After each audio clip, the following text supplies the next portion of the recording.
Bonjour les amis, c'est encore avec beaucoup de plaisir que nous avons l'honneur de vous accueillir. Attends, mais il fait beau là aujourd'hui. Ah oui, il fait très beau.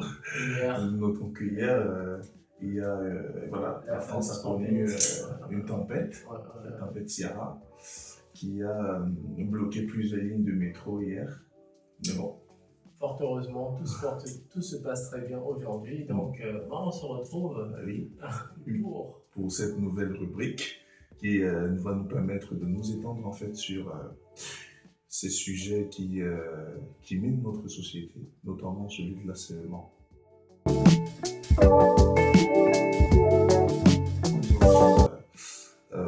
Revu en fait toutes les mesures qu'avait déployées le gouvernement à cet effet. C'est cela. Oui, et voilà. Aujourd'hui, il est question pour nous de revenir en fait et de définir avec vous les différents types d'harcèlement que nous pouvons rencontrer dans notre société. Et effectivement, comme tu l'as dit, Eric, le but c'est vraiment de simplement partager notre point de vue sur ces différentes questions. Oui. Et aussi en espérant que ces vidéos puissent permettre à chacun d'entre nous, chacun d'entre vous aussi, d'en apprendre un peu plus sur certains sujets qui touchent à la politique et aussi à certains droits qui peuvent être intéressants pour nous, car en tant que citoyens, je pense que nous sommes tous concernés par la politique, par le droit, et donc rien de mieux que en discuter calmement autour d'une table. Autour d'une table. Alors l'idée de la vidéo d'aujourd'hui n'est pas de vous renseigner sur ce que vous connaissez déjà, mais d'apporter en fait une touche nouvelle, peut-être une autre vision un peu plus innovante des solutions que nous pouvons mettre sur pied pour pallier à ce fléau. C'est ça, simplement, tout en sachant que le gouvernement travaille avec une grande passion et met en place des choses qui sont vraiment très fortes et très intéressantes. Et nombreux sommes-nous qui, malheureusement, ne les connaissons pas forcément. Donc, déjà, l'harcèlement, c'est un grand mot. Ah oui, polysémique. Hein. C'est un très grand mot. Et il existe effectivement différents types d'harcèlement. À savoir l'harcèlement moral, oui, l'harcèlement physique aussi, et le dernier, le cyberharcèlement. Alors déjà, c'est de très grands mots hein, faut vraiment, sur lesquels on doit vraiment porter une très grosse réflexion. Mais déjà, dans un premier temps, parlons de cet harcèlement moral. Parce qu'aujourd'hui, on est dans un pays où chaque citoyen a des droits, mais l'harcèlement de la milieu scolaire, alors c'est un sujet qui est vraiment très important.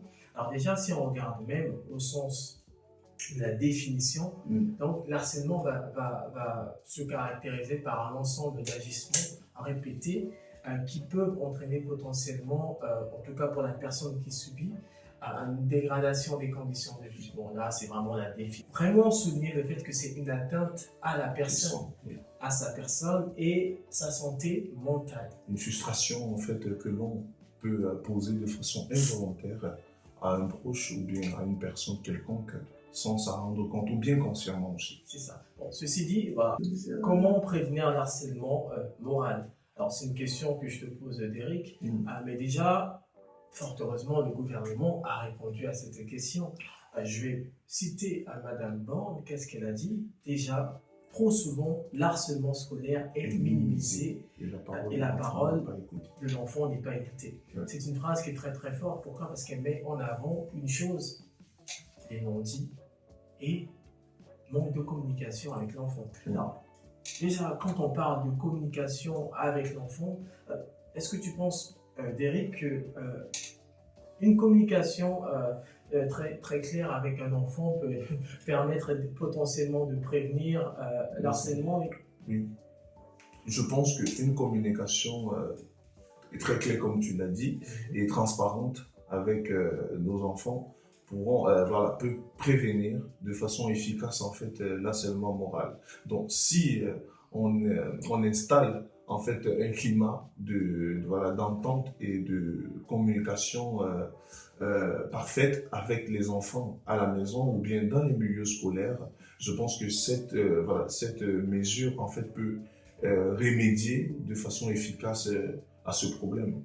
Ok, d'accord. Et d'ailleurs, pour te compléter à ce niveau-là, le gouvernement a justement prévu la formation d'un personnel qui sera compétent pour du coup être capable d'identifier, parce que communiquer c'est vrai, mais il faudrait déceler dans la communication avec l'enfant les éléments qui permettent d'identifier qu'il s'agit effectivement d'un harcèlement. Alors, oui, et notons que la politique préventive par rapport à l'harcèlement moral prévoit en fait voilà, un programme de lutte contre ce fléau et s'appuie en fait sur un réseau de 400 référents académiques pour pouvoir structurer de façon efficace en fait les solutions voilà, que nous pouvons mettre. Ouais, je pense que c'est vraiment très très bien parce que ça permettra de faciliter la communication entre les différents centres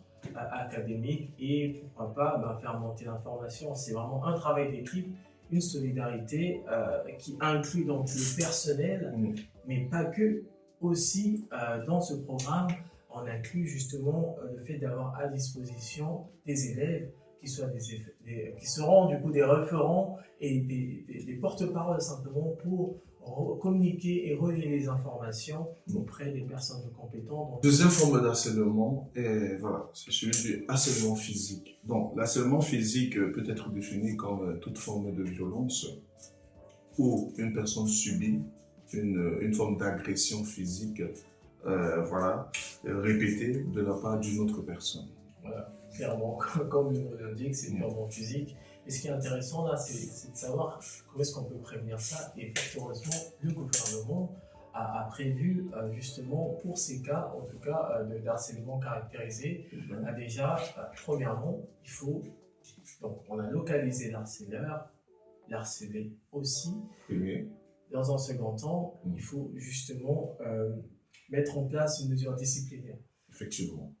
Qui passe par, bien évidemment, rencontrer la personne, l'harceleur, etc.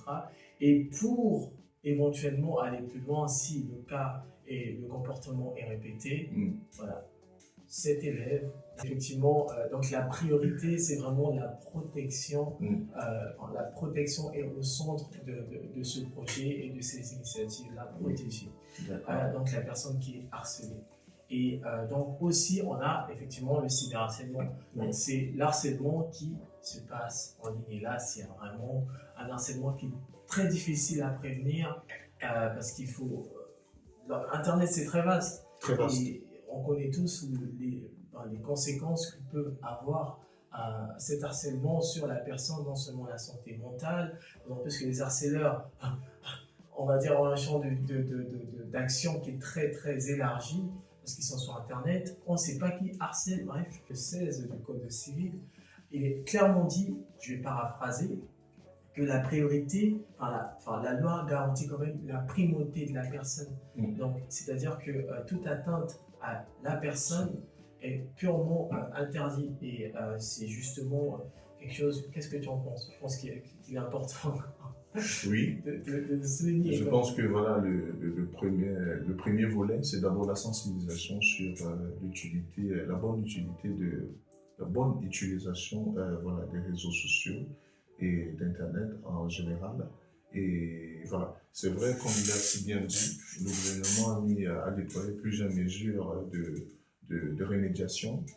Voilà, donc passant déjà par ce système de gestion de données, donc la confidentialité des données, la protection des adresses IP, et aussi en faisant des partenariats avec voilà, des institutions de cybercriminalité, par exemple pour sécuriser une fois de plus encore voilà, les adresses IP. Aujourd'hui, vous pouvez avoir accès à des VPN qui vous permet de sécuriser vos données et de sécuriser aussi votre passage sur Internet. Et voilà. Et je tiens à le préciser, puisque c'est aussi faire de la prévention. c'est 45 000 € d'amende quand même. C'est Selon l'article 226 alinéa 1 du Code pénal. énorme. Pour tout acte d'harcèlement caractérisé. Et donc, voilà, dès lors qu'il est important de préciser. Alors, on va clôturer la vidéo à ce niveau-là. J'ai juste une question. Pour toi, Eric, quelle est la clé pour une meilleure prévention? Pour moi, il n'y a pas de clé pour une meilleure prévention. La prévention reste d'abord une valeur intrinsèque et personnelle. Donc, à chacun de se protéger d'abord et à sensibiliser son prochain ensuite. Okay. Je ne sais pas si pour toi, il y a une meilleure clé. Non, je pense que pour, la clé, ça serait déjà la prise de conscience et aussi, si on sait ce qu'on encourt, je pense qu'on sera un peu plus vigilant et on réfléchira 2 fois avant de harceler une personne. Une personne. Donc après aussi, au-delà de ça, il est important de faire comprendre aux victimes d'harcèlement qu'ils doivent parler en fait de leurs expériences, ce qui permettra en fait à toutes ces institutions étatiques de mettre sur pied en fait des canaux de sensibilisation un peu plus sûrs pour pouvoir toucher bon monde. Voilà. En tout cas, ça sera tout pour cette vidéo. On se retrouve la prochaine fois pour une prochaine vidéo. Si tu as aimé ce contenu, n'hésite pas à mettre un like, à t'abonner et à peut-être potentiellement nous proposer d'autres sujets de vidéos. Quant à nous, on se dit à une prochaine fois. Allez, portez-toi très bien. Salut.